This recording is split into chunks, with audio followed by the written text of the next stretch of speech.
gardening, they used that. They used mokwa or mohedo for carrying items or for carrying stuff from A to B.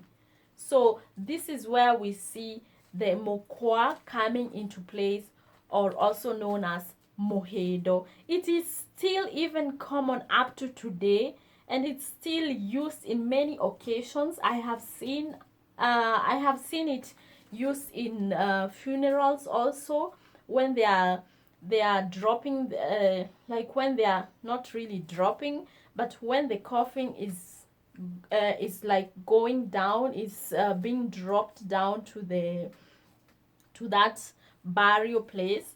And in other places also, when people are tying the cattle or the animals that they have at home to make them feed around, they use mokwa or mohedo.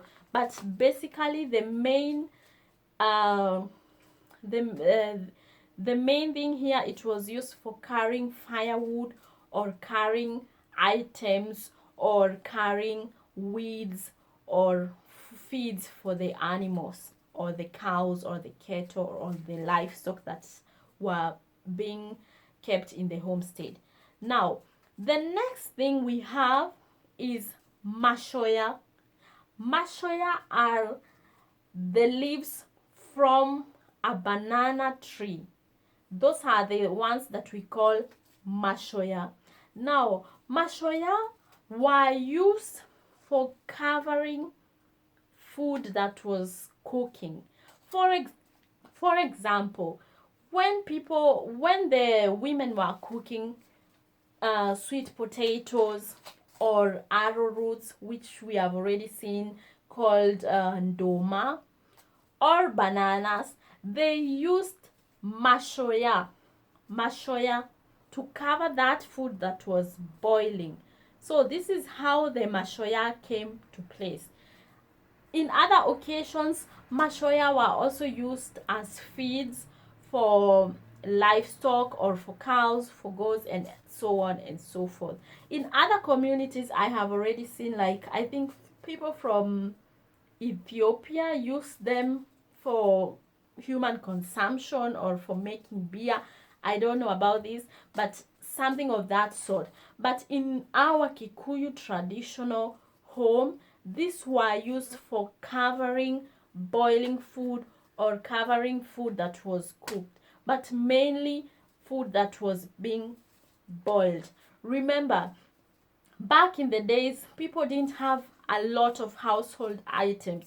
So something like lids or this kind of covering for pots, they didn't have them. So what they used were the available raw materials that were there on hand. And that is why they used mashoya or the banana leaves to cover the foods. Now, the next item we are going to look at is digedu. Digedu. Digedu or digidu. Digidu is a sizable gourd or kenyakiamai. Digedu. Digidu. You can call it digidu or digedu. Digidu is a sizable gourd or kenyakiamai. We have seen this kenyageyoshoro, and also I'm speaking now about kenyakiamai. It was used for carrying water, and the water was carried by women on their back. Now, in the Kikuyu traditional culture, women, or generally people, used to carry stuff or items from their back. This is how they carried stuff, always from their back. Not similar to people like to people from the Nilotic side, like the Luo or the other people from other parts of Kenya, who use their head to carry items or to carry water and so on and so forth. In the Kikuyu, the main main part of the body that was used to carry items was the back. And that's why we see digidu was used and carried water, and it was used for carrying water, and the water was carried by women on their back. It is a sizable kind of a gourd. It's also a kind of a gourd, but specifically used for carrying water. And that's why we see it's called Kenya Kiamai. If you cannot, if you can either use the word Kenya Kiamai, Kenya meaning gourd, Kiamai, the gourd for water, mai, water. Kenya Kiamai, Kenya Kiamai, my water. Now, you can either say Kenya Kiamai or digedu or digidu, digidu, whichever you like. Now, for this kind of gourd, the stopper or the lid for the pot was a certain banana flower. There is a kind of, okay, in the banana plant, remember banana is a very, very, very important plant in the Kikuyu traditional home, or even in the Kikuyu culture. In the banana plant, when the banana is already growing, there's that tip that hangs down from the banana, which is known as the banana flower. This was the kind of lid that was used for covering the Kenya Kiamai or digidu, and it was used to prevent the water from pouring or from spilling up. Instead of using a lid, the women back in the days used the banana flower, the banana flower to cover the gourd or the Kenya Kiamai, and this is known as muogoro or mukoro, or you can say kiogoro. You can either call it mokoro, muogoro wa wairigu, muogoro wa irigu.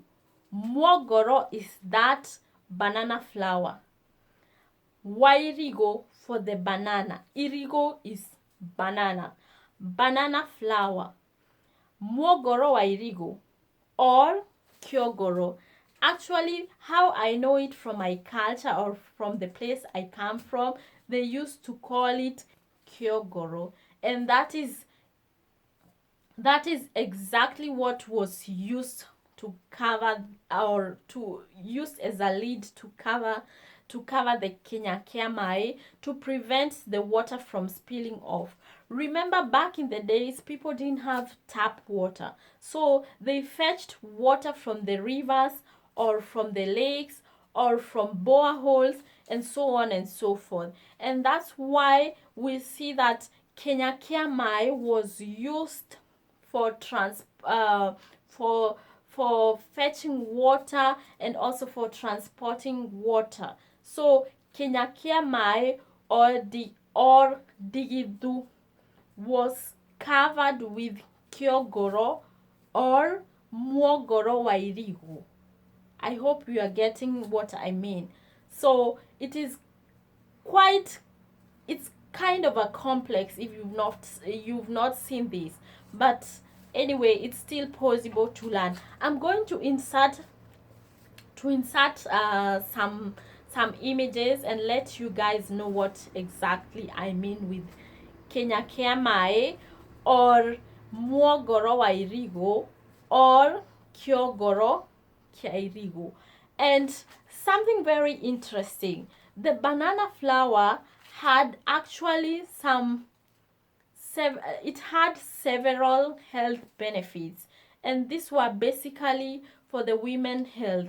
I have read a lot about this, and I found out that it was basically it had some medicinal benefit on the fertility of the women, and also it helped them it helped to cure anemia and some kind of ulcers. I'm going to insert a video on the health benefits of this banana flour, or kyogoro, or muogoro wairiho. So I will insert a video and just to educate you guys on these health benefits of Kenya Kiamai, and that's making it why it was preferably used to cover the water or the water container, because of the health benefits that it had.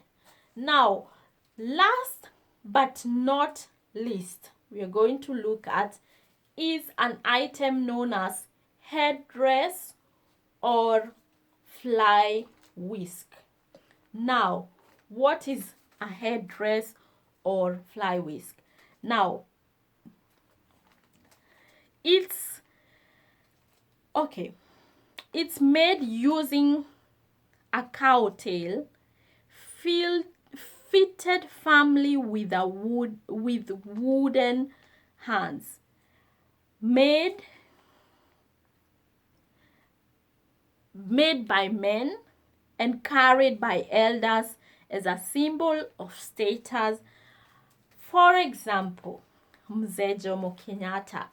If you can recall from the pictures of Mzee Jomo Kenyatta, he had a certain kind of, he had this headdress. This is what I'm talking about, the headdress or the fly whisk.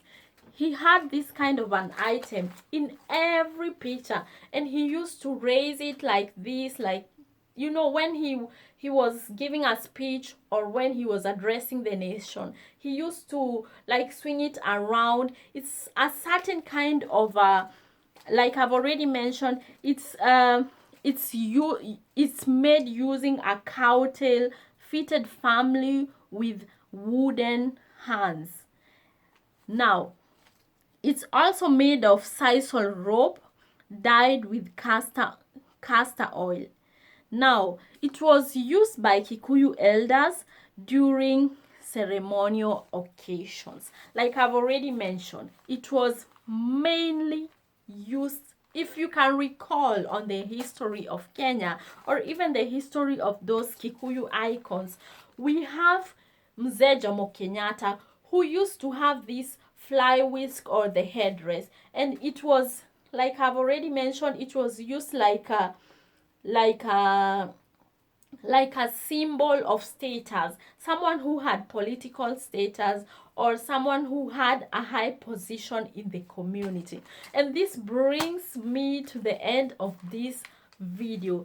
Thank you so much for everyone who have clicked, and thank you so much for taking your time and for sacrificing. Apparently the video is quite long, but I'm going to divide it into into two parts so that it doesn't really get boring. But it's very interesting to know about our Kikuyu culture, especially these kind of things that we don't have in our day-to-day life, and things that are getting lost, and some of the practices and items are disappearing from our living or from our lifestyles.